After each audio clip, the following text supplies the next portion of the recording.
kabsat. Nako po, lakas tama talaga. Okay, o sino pa yung next? Papasukin natin yung next. Mamaya na si Attorney Claire. Ito si Bongo naman. Him dearly. Oh, Yung nabalitaan natin, totoo po yun, no, na no. butot balat po siya dahil mismo yung isa sa mga anak niya, si Kitty, ay naikwento sa akin na habang minamasahe nila yung likod, talagang nawala na yung laman. Nakakalungkot, nakakaiyak po na dumating tayo sa puntong nawala na yung laman? So talagang skin and bone, wala nang laman? Tokis, may ganun ba? Kasi wala nang laman. Asan yung ebidensya nun? Nako po mga kakabsat. Ano tong sinasabi ni Bongo? Isa pa nga. Isa pa. Habang minamasahe nila yung likod, talagang nawala na yung laman. Nakakalungkot, nakakaiyak po na dumating tayo sa puntong nagbibigay ng huling habilin ng ating pinakamamahal na dating Pangulong Rodrigo Duterte. He does not deserve this. Sa totoo po. Mga kabsat, di daw deserve ni Tatay Dig, sabi ni Bongo, mga kakabsat. Ang saklap naman yan. Ang saklap naman yan. Kamusta naman kaya yung mga biktima ng EJ case? Ilan ulit sila? Ilan ulit sila? Hello? O sige, tuloy na nga lang. Nagserbisyo po siya sa atin sa 6 na taon dito sa buong Pilipinas. Minahal niya po tayo. Kung darating naman tayo sa panahon na kukunin tayo ng Panginoon, sana po'y dito po yon sa ating bayan. Sinasabi dito ni Naomi Chin, naniniwala ba kayo kay Bongo? Sa mga naniniwala kay Bongo, press 1. Sa mga hindi naniniwala, press 2. Shout out Nick De La Rosa, may kalab shout out. Karma na talaga yan. Ako, Marisa Sunakawa, pasalamat nga sila, balat pa at di pa Uy, ang harsh naman yan.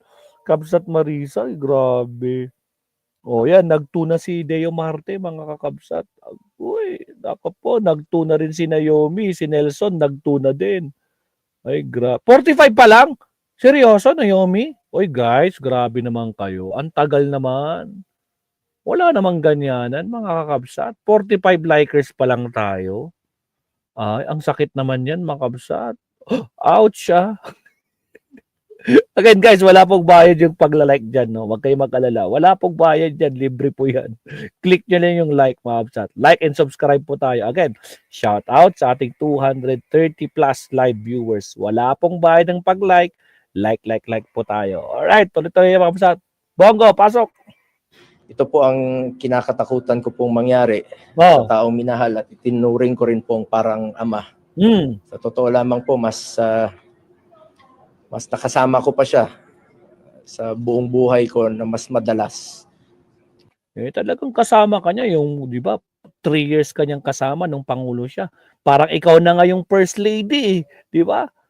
Kung nasan si Duterte noon, si Digong, nandun ka lagi, di ba? Hindi ka nawala sa tabi niya. Ikaw yung First Lady. Putragis. Siya tuloy.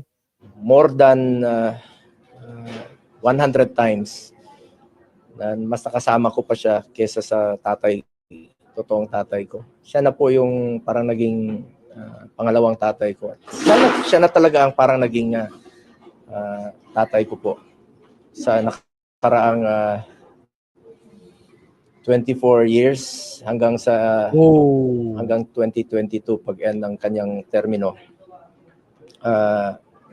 Alam niyo po, ang kinakatakutan ko yung may mangyari kay Tatay Digong, ang mamatay siya sa banyagang lupain, malayo sa piling ng kanyang pamilya at milyon-milyong Pilipinong minahal at pinagsilbihan niya po.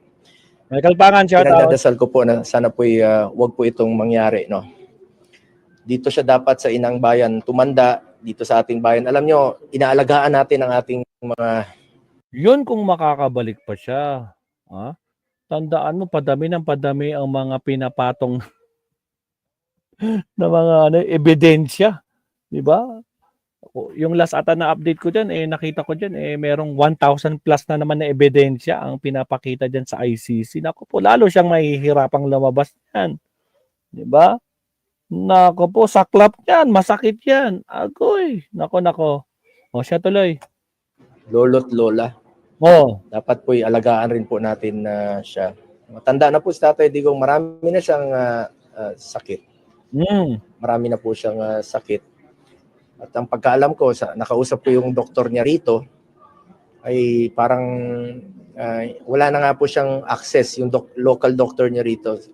Wala na po siyang access sa current status ng medical condition ni former President Duterte. Unlike before, since 2001 up to 2025, for 20 years, more than 20 years, may access siya, monitored niya daily, monthly, weekly, yearly yung medical condition. Ngayon, wala siyang access at hindi po na-reveal o na-divulge sa kanya ang kasalukuyang estado po ni Tatay Digong, ni former President Duterte.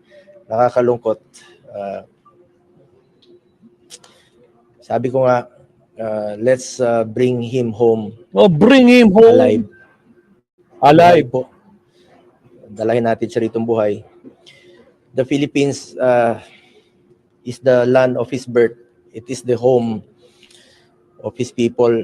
Dito naman siya nanilbihan sa atin, nagserbisyo. Minahal niya tayo. Sana naman po maibalik siya rito.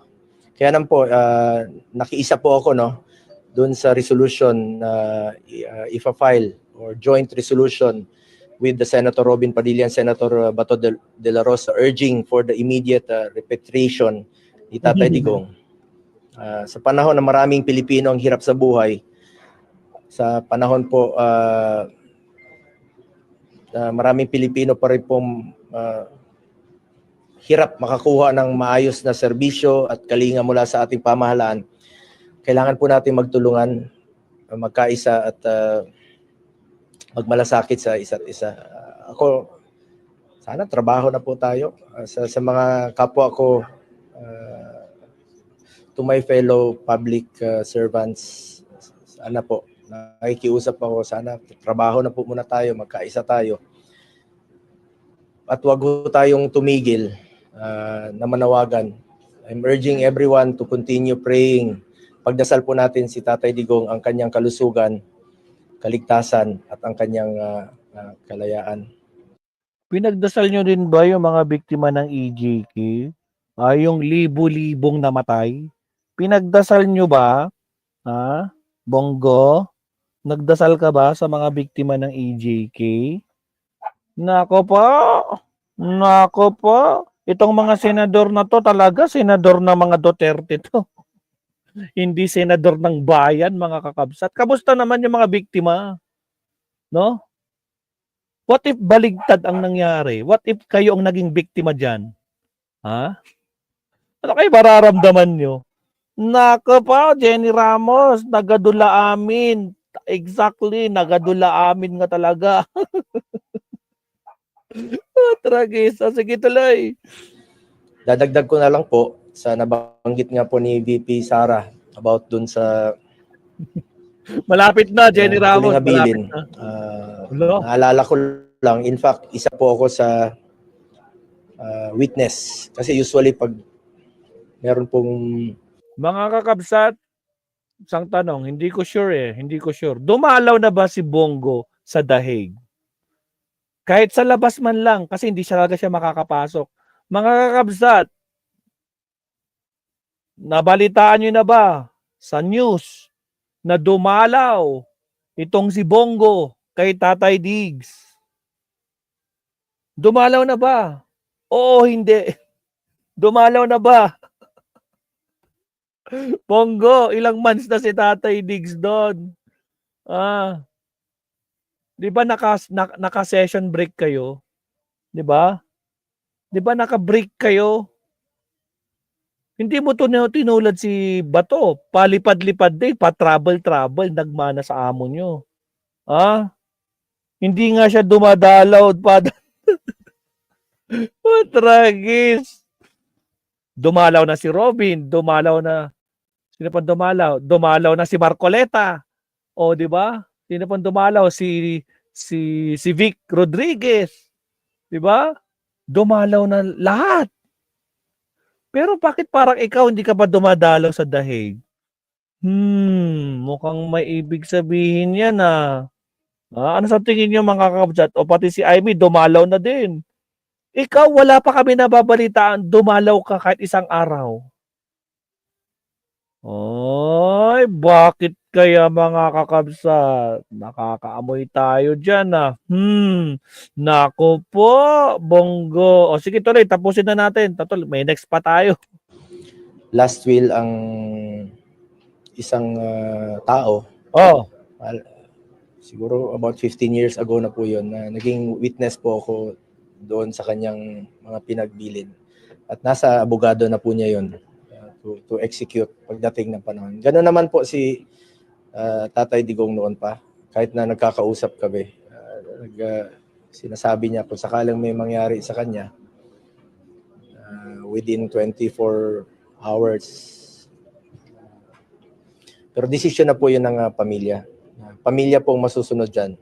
Lahat naman tayo, pamilya natin ang masusunod kung sakaling darating yung panahon na kukunin po tayo ng Panginoon. Makiusap ko lang, pagdasal po natin si Tatay Digong. Alright. Pagdasal natin. Huwag po tayong tumigil. And I'm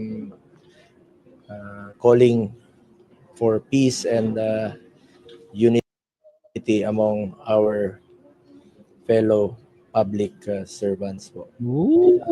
Mga kabsat, yan ang statement, mga kakabsat ni Bongo na never dumalaw sa dahig. Di man niya dinalaw si Tatay Diggs. Siya na lang yata ang hindi dumadalaw, mga kakabsat. Pati yung mga ibang kandidato ng Duterte, dumalaw na din doon. Pero itong si Bongo, mga kakabsat, si Bongo na number 1, bakit kaya mga kakabsat? Agoy, Bongo. Pag ipagdadasal yung tatay mo, unahin mo muna ipagdasal natin yung mga kaluluwang hindi na nahimik dahil sumisigaw ng hustisya. Tama ka dyan! May tama ka dyan, Madam Marilyn Valencia. Nako, baka gusto ni Bongo na siya ang dalawin ni Digong pag nasa garapon na siya. Ay, grabe ka naman, Nelson. Pag naman ganyan. Nako po, speaking of that, diba, pinag-usapan nila yan kanina sa kay Attorney Claire doon sa kanyang press briefing. Nako po. Again, shout out sa 200 plus viewers. Ilan na yung like natin, Naomi? Teka lang. Ilan na yung like natin? Mga kakabsat, baka naman. Baka nakakalimutan yung mag-like. As of now, mayroon na tayong 2,800 like. Meron na tayong 2,800 plus views. Itong live na ginagawa natin ngayon, nasa 2,800. Malapit na mag 3,000 mga kabsat. Pero ang like natin, nako naman, baka naman mga kakabsat. Ang nangyari sa like natin, wala pang 100. Ay, grabe naman yan mga kakabsat. Ilan pa lang? 59 pa lang yung like natin. Ay, baka naman guys. Like po tayo, wag nyo nang ipagdamot. Kayong mga talagang garapata, nakikichismis na kayo, mag-like na din kayo, ha? Mga garapata kayo. Tragis. Butot balat na si tatay nyo, mag-like kayo dyan, mga garapata. Sige, tuloy. Next tayo, mabsat. Pagkatapos ni Bongo, siyempre, hindi natin palalampasin si Bato. Ito, sinabi